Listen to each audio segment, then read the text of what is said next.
Ils dorment dans le même lit, mais ils ne se sont pas parlé depuis des jours. Le mariage est devenu une cohabitation. L'amour, un souvenir. Parmi les douleurs silencieuses de notre communauté, il y a ces couples qui dorment côte à côte, mais dont les cœurs sont à des kilomètres l'un de l'autre. Ils vivent ensemble, mais ils ne partagent plus rien. Ni regard, ni tendresse, ni attention, comme deux étrangers sous le même toit. Et pourtant, Allah dit dans le Coran, dans la Sourate Ar-Rum, le verset 21, et parmi ces signes, il a créé de vous, pour vous, des épouses, afin que vous trouviez la tranquillité auprès d'elles.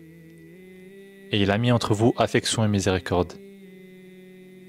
Il y a en cela des signes pour des gens qui réfléchissent.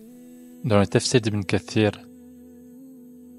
il explique que le mariage fait partie des signes d'Allah les plus puissants. Cela montre la sagesse, la miséricorde et la puissance d'Allah. Il a créé pour l'homme une compagne issue de sa propre nature. Le mariage n'est pas juste une relation, mais un acte sacré avec des responsabilités.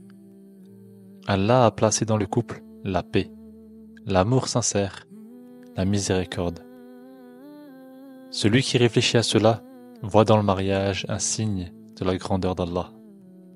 Mais si le foyer est devenu un champ de silence ou de guerre froide, ce n'est pas le plan d'Allah qui a changé. Ce sont nos cœurs qui se sont éloignés de lui, et donc les uns des autres. Le prophète sallallahu alayhi wa sallam a dit: le croyant qui a la foi la plus complète est celui qui a le meilleur comportement. Et les meilleurs d'entre vous sont ceux qui sont les meilleurs envers leurs épouses. Quand on oublie d'honorer son conjoint, de prendre soin de lui parler avec douceur, c'est l'amour qui meurt et l'indifférence s'installe. Mais ce n'est pas irréversible. Ce n'est jamais trop tard. Tu veux réparer ton couple? Alors commence par réparer ta relation avec Allah. La douceur dans ton cœur viendra du rappel d'Allah. Reprenez le dialogue. Faites ensemble du dhikr. Priez ensemble. Demandez pardon l'un pour l'autre. Reconstruisez avec patience. Parce que le foyer, c'est un jardin. Et si on arrête d'arroser, tout se fane. Alors pose-toi cette question aujourd'hui.